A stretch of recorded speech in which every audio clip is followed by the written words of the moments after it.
کی کوشش یہ ہے کہ باتوں میں ٹائم گزرے. اللہ رحم کرے گا. بالکل کر رہے ہیں. سنیں, مقصد یہ میں نے اپنا معافی ضمیر بیان کی ہے کہ ان چیزوں پر عوام کو الجھانے کی ضرورت نہیں.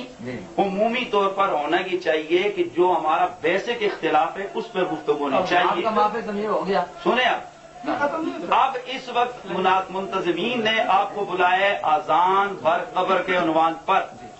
میں یہ چاہتا ہوں کیا ہی اچھا ہو کہ کفری عبارات پر بھی آپ آج سے ایک تعین کر لیں کہ یار ہم نے اس اصل جو ہمارا اہل سنت کا اور آپ کا اختلاف ہے یار اس مسئلے پر ہم لوگ بات کریں تاکہ لوگوں میں جب یہ چونکہ آج آپ میرے سامنے آئے نا ماشاءاللہ آج آئے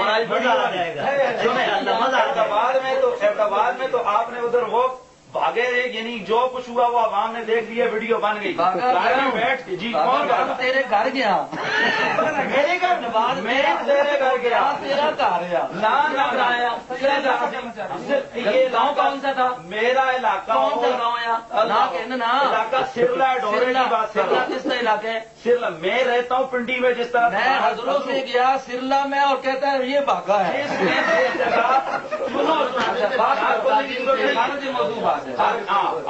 اپنی بات مکاؤ. میں یہ تحریر پڑھ رہا ہوں, ناظرہ کس پہ ہوگا, عبارات پہ یا یہی آپ کی بات ختم ہو گئی ہے. جی میں ابھی پڑھوں گا تو ختم ہوگی نا.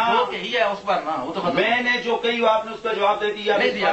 کیا آپ نے کیا جواب؟ آپ کی بات ختم ہوئی ہے نا. آپ نے کہا میں نے اظہار معافی ضمیر کیا ہے. میں نے کہا کہ کفری آپ آج یہ اعلان کر دیں کہ ہمارا ہوگا بنا. آپ جواب لینا. آپ بھی لکھ لو, ہم بھی لکھتے ہیں. چلو بس چلو یار من گل کروں گا. آئی گیا تم ناظرہ اس کے رتبے میں میرے کا لک ملا. مولانا نے اظہار معافی ضمیر کر لے. سنو جی. اچھا, جیسے کہ انہوں نے خود یہ بات کہہ دی ہے اور طے بھی یہی ہے کہ آج مناظرہ اس بات پر طے ہوا ہے فریقین کا کہ اذان کے اوپر آیا قبر پر جو اذان دی جاتی ہے, جو دی گئی ہے جس علاقے میں, تو یہ اذان جائز ہے کہ جائز نہیں ہے, ثابت ہے یا ثابت نہیں ہے شریعت کے اصول. اس بات پر موضوع ہے. ضمن مولانا نے ایک ایسی بات کر دی ہے جس سے یہ واضح ہوتا ہے کہ یہ اس موضوع سے فرار اختیار کرنا چاہتے ہیں. اس لیے انہوں نے کہا کہ ہمارا اصولی اختلاف عقائد کفریہ ہیں. انہوں نے یہ کہا ہے. میرا خیال ہے جن کے پاس لکھا ہوا ہے, نہیں تو میں ابھی لکھا ہوا دے دیتا ہوں. ان کے آدمی کی طرح دستخط موجود ہیں اور ان کے پاس پہنچا ہے. عقائد کفریہ پر یہ بات کرنا چاہتے ہیں کہ کس کے عقائد کفریہ ہیں. انہوں نے کہا ہے نا کہ طے کرتے ہیں. میں کہتا ہوں کہ اگر اس پر پہلے کرتے ہو ہم ابھی کرتے ہیں. دوسرے نمبر پر اگر آپ اس مناظرے کے بعد جو فریقین کا نزاع ہے اس کو حل کرنے کے بعد اسی جگہ پر اگر آپ کرنا چاہیں گے تو ہم اس کے لیے ابھی آپ کے ساتھ مناظرہ کریں گے. مناظرہ کس پر ہوگا؟ سب سے پہلے آپ حضرات بیٹھے ہوئے ہیں پورے مسلک کے بریلویہ کے ترجمان بن کر, یہی بات ہے.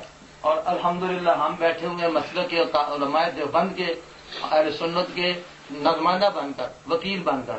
وکیل موکل کا نمائندہ ہوا کرتا ہے, ہم ان کے نمائندے ہیں.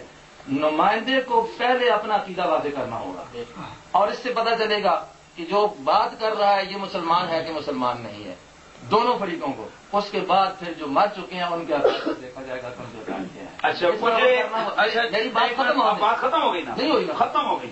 آپ کر دیں ختم. اچھا چلیں, اب یہ میں نے آپ کی معافی ضمیر کی بات کر لی ہے. اگر آپ نے مناظرے کو آگے چلانا ہے تو پھر اس کے لیے جو شرائط ہیں اصولی طور پر وہ طے کریں, صدر مقرر کریں جو اصل ہے. اس کے بعد مناظر جو لکھا ہوا ہے اور باقی جو اور کوئی شرط ہے. چلیں جی بسم اللہ. میں یہ آغاز کرتا ہوں. میں قاری جان صاحب آپ کی اطلاع کے لیے عرض کرتا ہوں کہ ہمیں اپنی سند دینے کی بریلویوں کو, اہل سنت کو مسلمان ہونے کی ضرورت ہی نہیں ہے. آپ کے یہ فتاوی دارالعلوم دیوبند میں واضح طور پر صفحہ نمبر 38 پر لکھا ہے کہ ہم احمد رضا بریلوی اور ان کے متبعین کو مسلمان سمجھتے ہیں, کافر نہیں سمجھتے. آپ ہمیں کہنے کی ضرورت ہی نہیں ہے. آپ کے میریا میں لکھا ہوا ہے کہ ابھی میں عرض کر رہا ہوں متبعین کو بھی مسلمان. ابھی میں یہ کہہ رہا ہوں کہ مجھے یہ کہنے کی ضرورت ہی نہیں ہے کہ ہم کون ہیں. یا ہمارے فتاوی رضویہ میں یہ دیکھیں جلد نمبر 4 پیر نصیر الدین نے آپ کو پتا کیا نصیر الدین پیر صاحب اہل سنت بریلویہ کے اپنا اکابرین میں سے نہیں ہے, وہ ہمارے معاصر ہیں. نصیر الدین نے آپ کو لکھا ہے کہ آپ منافقین کی صف میں کھڑے ہیں. یہ